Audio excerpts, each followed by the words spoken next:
ورفعنا على هؤلاء الشعب الفقراء. احنا كلنا طبقه واحده، فقراء كادحين. جينا هنايا كنعبروا على الصوت ديالنا لان الافراد ديال السلطات المحليه والناس اللي مسؤولين على هذه المعضلات البطاله، الناس اللي مسؤولين على هذه التصرفات. نتبع المسؤولين عن وعد الزائفه معركه المعطل ما زالت قائمه. نتبع المسؤولين بالوعد الكائفه معركه المعطل ما زالت قائمه. نتبع المسؤولين. ونبغي نذكر هنا، نبغي نذكر باللي الجمعيه الوطنيه قامت بواحد معركه وطنيه من 20 حتى 25 الشهر اللي فات، وتجمعنا واحد الجمع وحشي بخلاف السلطات المحليه بشارع محمد خامس امام عماره الشهاده اللي تجمعوا فيها رفاق والفرع هو فرع دارودان، مجموعه من الفروع على ربع الخريطه الوطنيه وعصوا الماء. هادشي اللي لقينا من بعض القمع لا يرهبنا والموت لا يفنينا الجماهير بتيضنا فينا. القمع لا يرهبنا والموت لا يفنينا الجمعية الوطنية تهنضنا فينا. القمع باش نذكر هو من هاك اسس الفرع ديال هنا ديال ولاد ديما.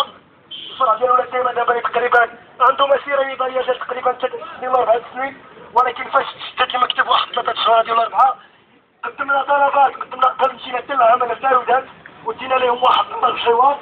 مشاو قالوا لنا سيروا صيفطوه في البريد، فصيفطنا في بنك الحج ما كاينينش ردود. ونبغي نعطي هنايا كذلك الفرع ديال الدارودات. الدارودات كذلك قدم حتى هو طلبات ديال الحوار وما كيتسوقوش لينا. نزلنا للشارع درنا احتجاجات باش كنمشيو كنجيو نحتجو بحال هكا ونوصلوا للناس الجماهير الشعبيه الصوت ديالنا يشدونا ويحاكمونا ويعتقلونا. وتصوروا معايا حاكمين علينا ب 24 افريل. واش هذا عنده عقل؟ واحد معطل ما لاقي ما ياكل وحاكم عليه بغرامه ماليه. حاكمين علينا بالحبس. علاش؟ لاننا جايين كنغوتو كنقولوا الرشوه والزبونيه ما خصها تكون، شوينا فرص ديال التشكيل. حنا مستعدين ندوزو مباريات، ولكن باش ندوزو المباريات وتكون عندنا مساومه شي ندوز في امتحان واش يقول لك واش عندك 6 مليون، شحال عندك؟ ما كيسولكش شحال عندك، شنو هو النيفو وشنو هو المستوى اللي واصل في القرايه. كيسولك شحال عندك في جيبك. واش حنا ولاد الشعب واش هذا منطق؟ واش هذا المسؤول هذا اللي يجي يقول لك بحال هضره واش ما يستحق محاكمه؟ حنا خصنا نحاكموا هذوك الناس اللي كيخدموا بالرشوه وكيخدموا في الزبونيه وكيخدموا في المحسوبيه، هذوك هما اللي خصهم يتحاسبوا. حنا قرينا وعندنا شواهد وعندنا شهادات، سواء كان بكالوريا عنده بكالوريا عنده حق، لا عنده كاتريا لا عنده حق، لا عنده استسلام عنده حق. اي واحد اخر فهم ملي كيصيفطوه يقراو ما كيصيفطوه حتى كيشوف فيه واحد امل كيحصلوا عليه. واعتقد انا راه كلشيكم هنا اللي ما كيقرا راه كيقري ولده ولا كيقري ولد خوه. وتحيه نضاليه واحد الكلمه للفرع ولاد ديما من اجل قراءه الدم الوطني صحيح. جماهير جماهير تحية الجماهير جماهير جماهير تحية الجماهير. زوجنا المباريات نحن في المهملات ونشهد تخسيخات حبل فلوس الباليزة. نحن في المهملات ونشهد تخسيخات حبل فلوس الباليزة.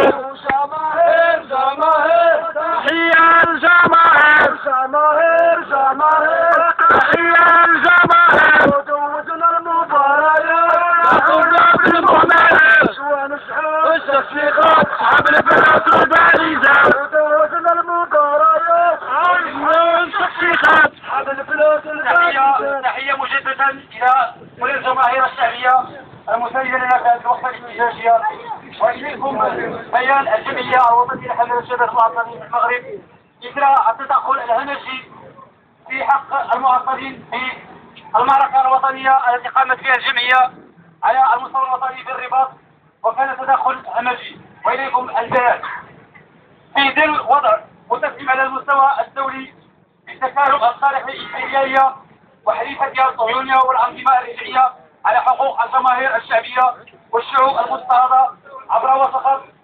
دوائرها الإمبريالية كأبواب الدولي وصندوق النقد الدولي، أو بطريقة مباشرة بأمر الاستعمار المباشر في كل من العراق وأفغانستان.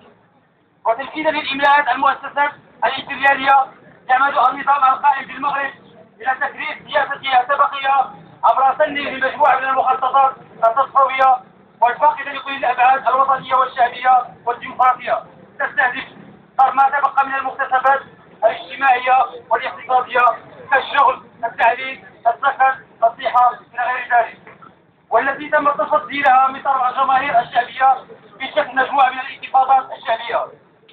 وباعتبار ندارات الجمعية الوطنية جزء لا يتجزأ من ندارات الجماهير الشعبية، قامت الجمعية الوطنية مع ممارسة بالرباط ابتداء من 20 يونيو 2009 تحت شعار نضال مستمر ومتواصل بأجل الحق الشغل والتنظيم، عبر تنفيذ مجموعة من الأشكال النضالية، اعتصامات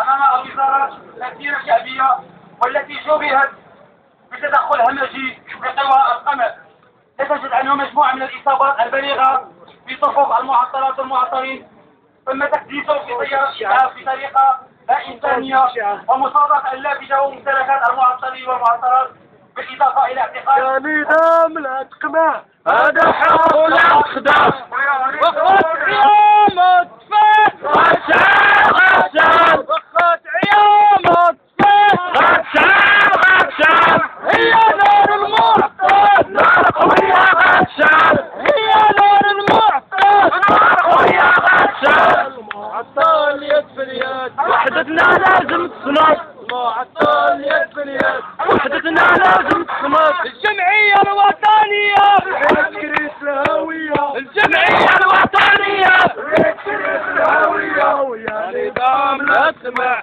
هذا حق المجلس وانسجاما لخلاصات المجلس الوطني المنعقد في مقر الاتحاد المغربي للشغل بالرباط يوم 25/6/2009 تعلن لرئيس العام المحلي والدولي ما يلي: تشبثنا بإطارنا الوطني العزيز الجمعية الوطنية حملت شهادات المعطلين المغرب وبهويتنا الكفاحية والتقدمية، إدارتنا للتدخل الهمجي لقوة القمع إبان تنفيذ وسيلتنا الشعبية، وطالبتنا بفتح حوار مركزي مع الجمعية الوطنية على أرضية المذكرة المطلبية للجمعية والاعتراف القانوني، وطالبتنا بكشف القبر الشهيد مصطفى الحزاوي ومحاكمة الجناب، وطالبتنا بإسقاط بلا المتابعات والمحاكمة السورية التي تطال مناضلين ومناضلات الجمعية الوطنية وإطلاق سراح كافة المعتقلين السياسيين.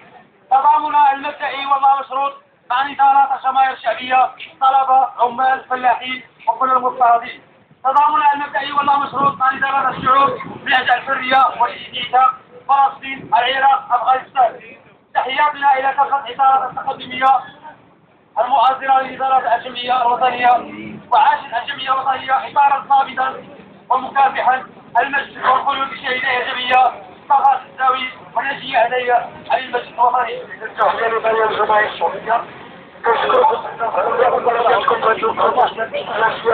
كشكر كذلك الإطارات المساندة من الاتحاد المغربي للشغل العمال الزراعيين العمال الزراعيين كذلك كنشكر هيئة الصحفيين الحاضرين معنا، وتحية نضالية مجددا، ولنا لقاء مجددا يوم الخميس إن شاء الله، يوم الخميس مع الغد عشية. إخبار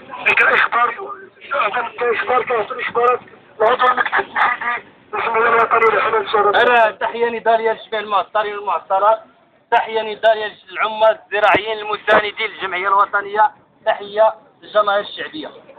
إثر مطالبتنا بالحوار يوم الاثنين نفاجأ بإنزال ترسانة من القمع لاعتقال 3 رفاق من المكتب التنفيذي الذين ذهبوا من أجل طلب الحوار، عوض أنهم استقبلوهم لطلب الحوار تم اعتقالهم وتم تهديدهم بالقوة وتم مختلف ديال السب. وإحنا كجمعية وطنية وكمكتب تنفيذي ندين هذه الحملات الشرسة للنظام المخزن ونطالبوه بفتح حوار مركزي على أرضية الملف المطلبي. وتحية نضالية لنا يا رفاق اللقاء غدا سنأتي ولن نخلف الموعد، وهذه الجماهير في صفنا ودرب النضال يمد اليد.